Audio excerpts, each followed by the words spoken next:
Assalamualaikum warahmatullahi ta'ala wabarakatuh. Hari ini, cikgu akan berkongsi lagi berkaitan dengan sejarah tingkatan 5 yang merujuk kepada bab 10, kecemerlangan Malaysia di Persada Dunia. Jom belajar sejarah bersama dengan Cikgu Ida.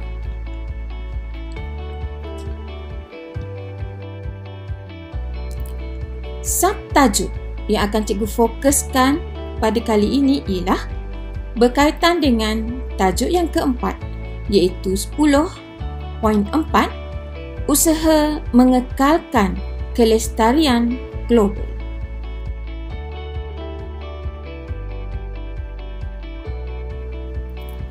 Standard pembelajaran. Cikgu mengharapkan pelajar dapat menilai komitmen Malaysia dalam mengekalkan kelestarian global.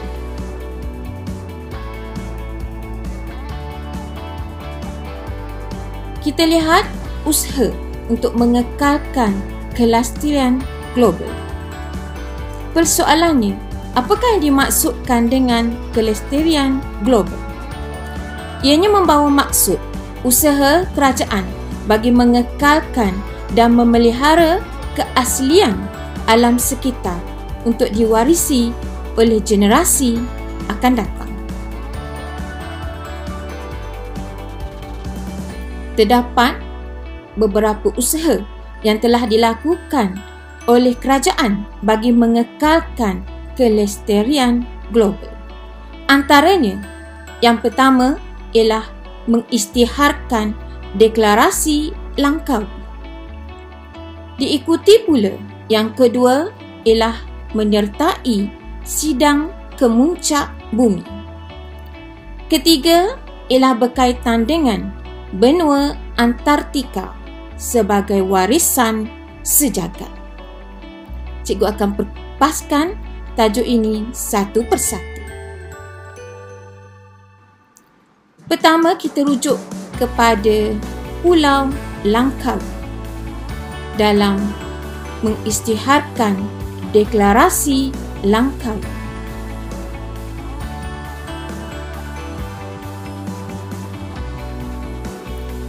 Satu mesyuarat telah dijalankan, iaitu mesyuarat ketua-ketua negara Commonwealth pada tahun 1989 dan mengisytiharkan deklarasi Langkawi.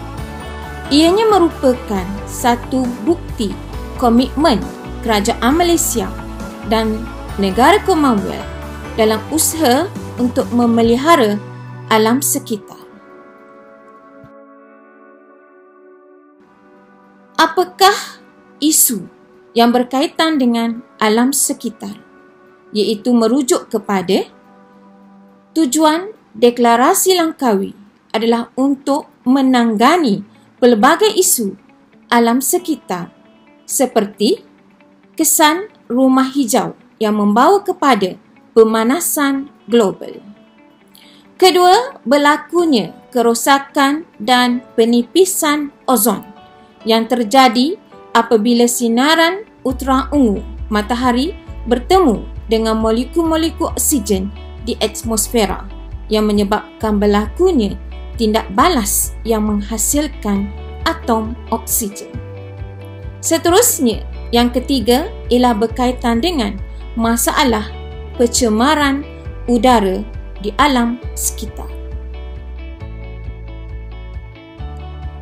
Kita lihat yang pertama, apakah usaha kerajaan Malaysia dalam menjadikan dasar alam sekitar negara pada tahun 2002.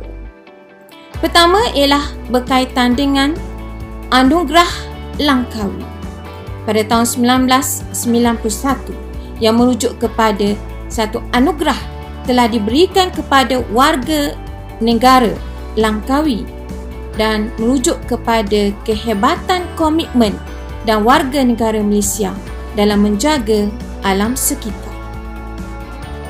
Langkah kedua ialah kerajaan Malaysia telah melaksanakan Dasar Alam Sekitar Negara pada tahun 2002 yang telah menjadi asas dalam pembangunan negara.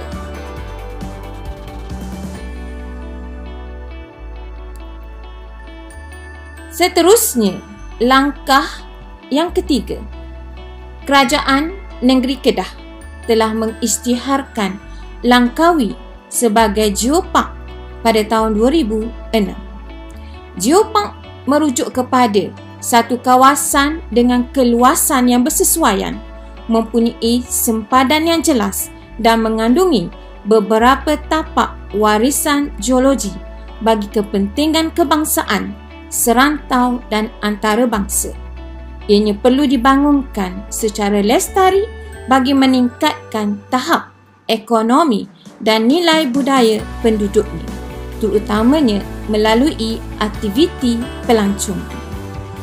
Geopark juga merupakan konsep pembangunan yang memberikan perhatian kepada keseimbangan tiga komponen utama, iaitu kepentingan untuk pemeliharaan sumber asli, pembangunan infrastruktur untuk pelancongan dan aktiviti sosioekonomi yang menguntungkan masyarakat setempat.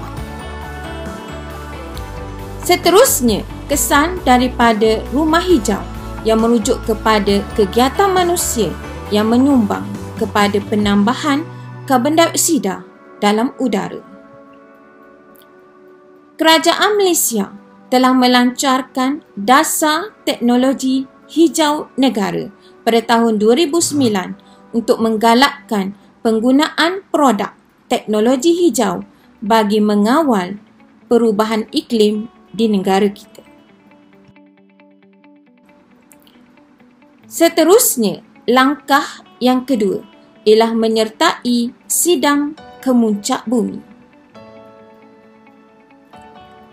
Sidang Kemuncak Bumi merujuk kepada sidang yang berlaku di Rio de Janeiro, iaitu di Brazil pada tahun 1992 di bawah anjuran Pertubuhan Bangsa-Bangsa Bersatu yang bertujuan untuk memelihara alam sekitar. Antara usaha kerajaan dalam Sidang Kemuncak Bumi ialah kerajaan telah mengeluarkan satu deklarasi Agenda 21 yang berkaitan dengan tindakan pembangunan abad ke-21 bagi mengatasi masalah kemiskinan, kebuluran dan kemerosotan ekosistem alam sekitar.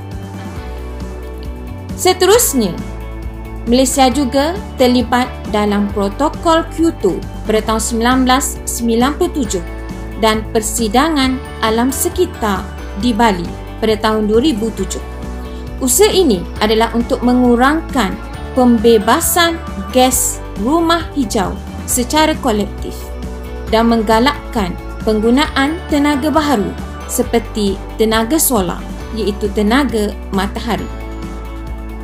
Apakah yang diistilahkan sebagai gas rumah hijau? Ianya satu situasi peningkatan kadar gas karbon dioksida di atmosfera yang akan membawa kepada pemanasan global, iaitu memanaskan bumi. Peningkatan ini berlaku disebabkan aktiviti manusia seperti penggunaan penyaman udara dan baja kimia.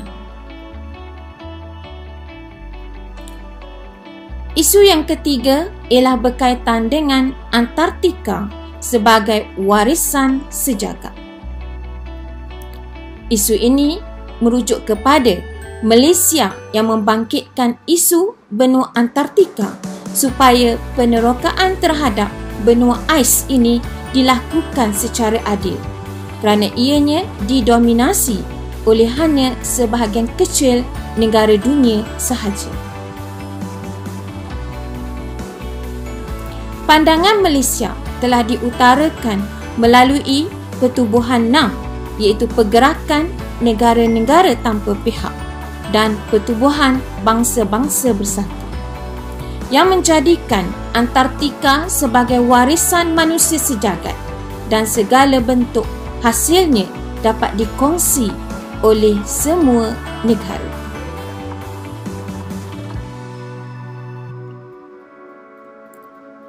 Antara usaha kerajaan Malaysia ialah membentuk pasukan penyelidik seperti Dr. Haji Omar Abdul Rahman yang melawat benua Antartika pada tahun 1985.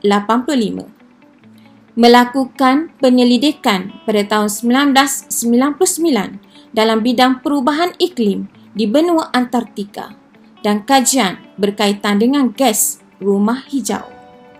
Selain itu, kerajaan Malaysia juga mewujudkan pusat penyelidikan Antartika di peringkat kebangsaan yang bertempat di Universiti Malaya dan diterajui oleh Dr. Azizan Abu Sabah.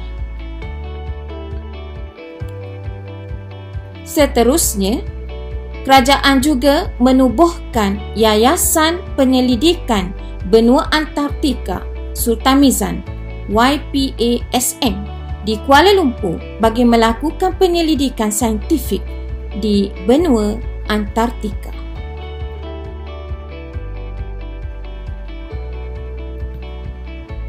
Seterusnya, secara rumusannya, dasar luar Malaysia telah mencakupi bidang yang lebih luas, bukan hanya melibatkan hubungan diplomatik, politik dan pertahanan, tetapi juga melibatkan aspek penjagaan alam sekitar. Kelestarian kualiti alam sekitar perlu dijaga untuk kepentingan generasi akan datang. Sebagai rakyat Malaysia, sewajarnya kita memastikan bumi ini dipelihara demi kesejahteraan bersama.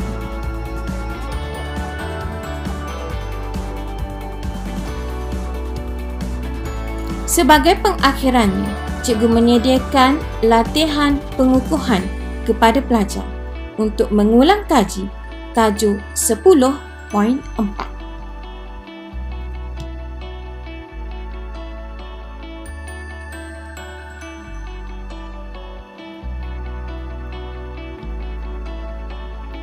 Setakat itu sahaja perkongsian daripada cikgu. Cikgu ingin mengucapkan sekian, terima kasih dan jangan lupa subscribe channel Sejarah Cikgu Ida. Assalamualaikum warahmatullahi taala wabarakatuh. Dan terima kasih.